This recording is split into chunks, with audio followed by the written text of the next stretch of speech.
राम यह शब्द दिखने में जितना सुंदर है, उससे कहीं महत्वपूर्ण है इसका उच्चारण।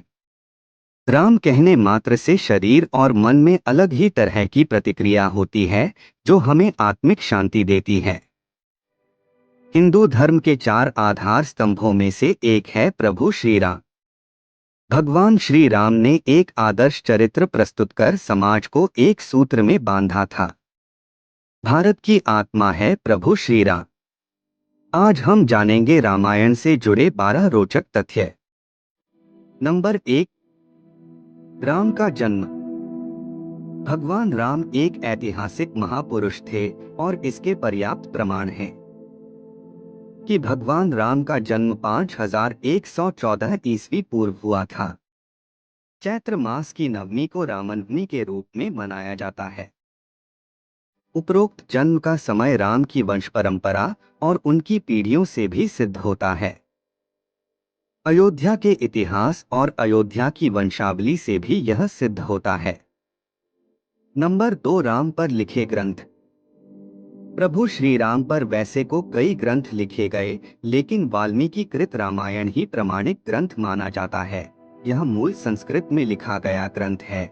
तमिल भाषा में कंबन रामायण, असम में असमी रामायण, उड़िया में विलंका रामायण, कन्नड़ में पंप रामायण, कश्मीर में कश्मीरी रामायण, बंगाली में रामायण, पांचाली मराठी में भावार्थ रामायण आदि भारतीय भाषाओं में प्राचीन काल में ही रामायण लिखी गई।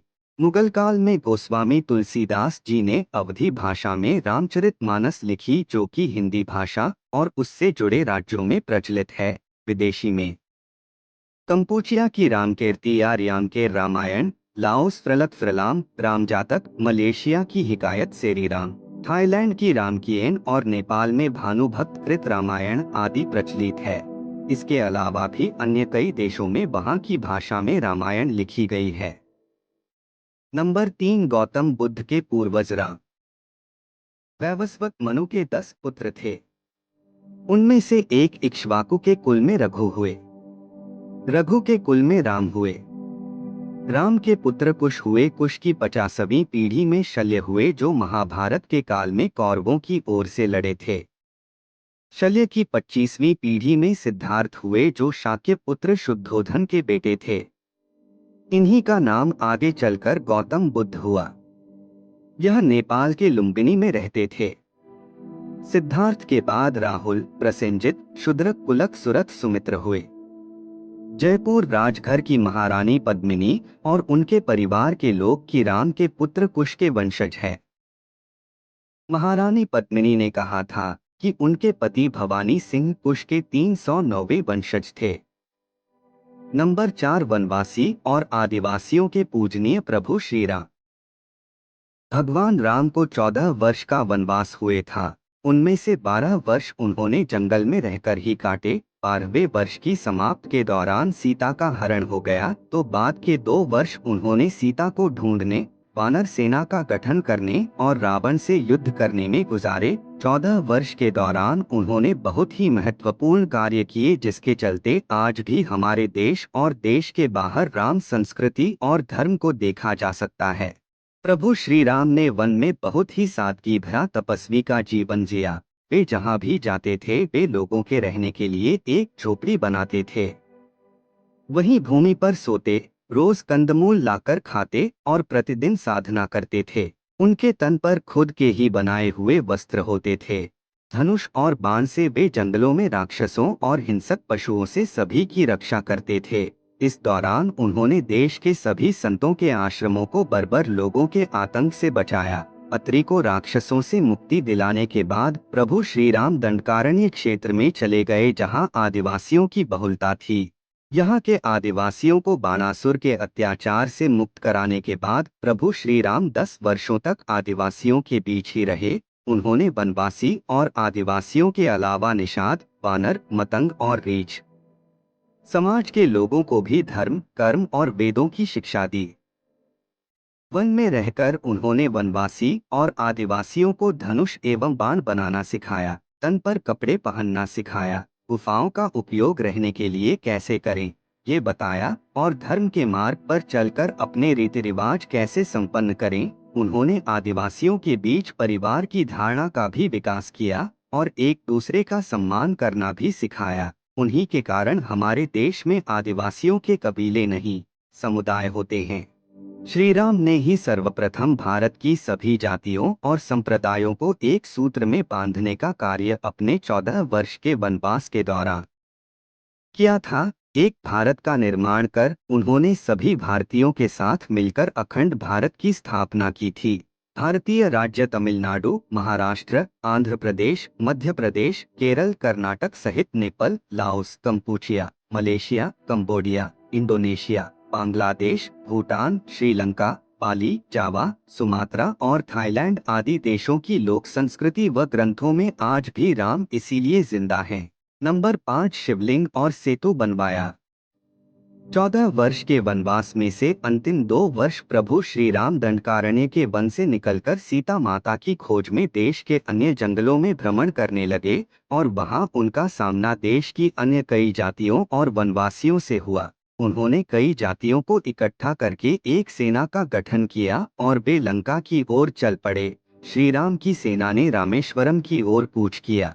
महाकाव्य रामायण के अनुसार भगवान श्री राम ने लंका पर चढ़ाई करने के पहले यहाँ भगवान शिव की पूजा की थी। रामेश्वरम का शिवलिंग श्री राम द्वारा स्थापित शिवलिंग है। इसके बाद प्रभु राम ने नल और नील के माध्यम से विश्व का पहला सेतु बनवाया था और वह भी समुद्र के ऊपर। आज उसे राम सेतु कहते हैं, जबकि राम ने इस सेतु का नाम नल सेतु रखा था। नंबर 6, रामायण के सबूत। इतिहासकार और पुरातत्व शास्त्री के अनुसार श्री राम और सीता के जीवन की घटनाओं से जुड़े ऐसे 200 से भी अधिक स्थानों का पता लगाया है, जहां आज भी तत्संबंधी स्मारक स्थल विद्यमान हैं। जहां श्री राम और सीता रुके आ रहे थे, वहां के स्मारकों, भित्तिचित्रों, गुफाओं आदि स्थानों के समयकाल की जांच पड़ताल वैज्ञानिक तरीकों से की। इन स्थानों में से प्रमुख के नाम है सरयू और तमसा नदी के पास के स्थान, प्रयागराज के पास श्रृंगवेरपुर तीर्थ, सिंगरौर में गंगा पार कुरई गांव, प्रयागराज, चित्रकूट मध्य प्रदेश, सतना मध्य प्रदेश। दंडकारण्य के कई स्थान, पंचवटी नासिक, सर्वतीर्थ, पर्णशाला, तुंगभद्रा, शबरी का आश्रम, ऋष्यमुख पर्वत, कोडीकरई, रामेश्वरम, धनुषकोडी, रामसेतु और नुवारा एलिया पर्वत श्रृंखला। नंबर 7, रामायण के प्रमाण।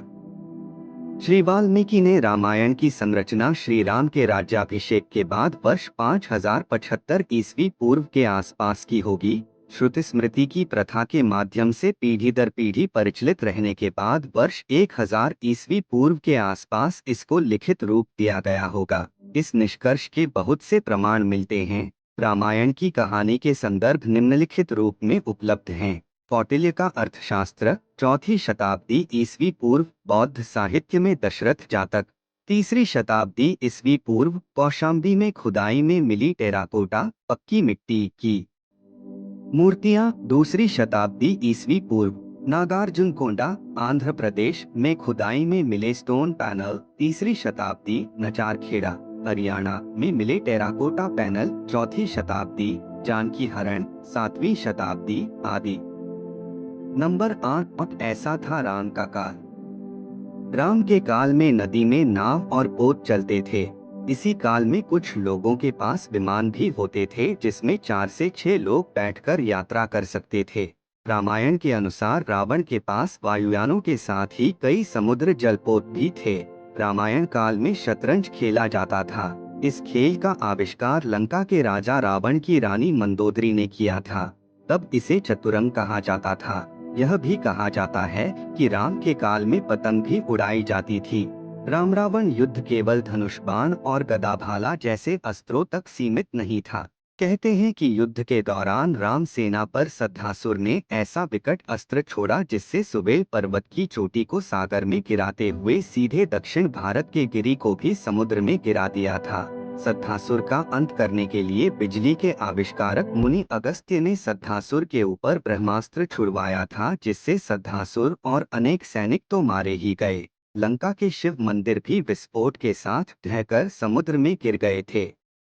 इसी तरह उस काल में दूरबीन भी होता था। राम को अग्निवेश ने एक विशिष्ट कांच दिया था जो संभवत दूरबीन था।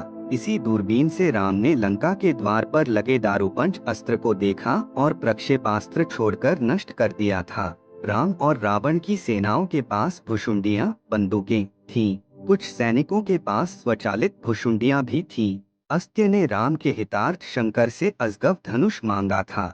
चाप ट्रिगर का ही पर्यायवाची होकर अजगव धनुष है। पिनाक धनुष में ये सब अनेक पहियों वाली गाड़ी पर रखे रहते थे।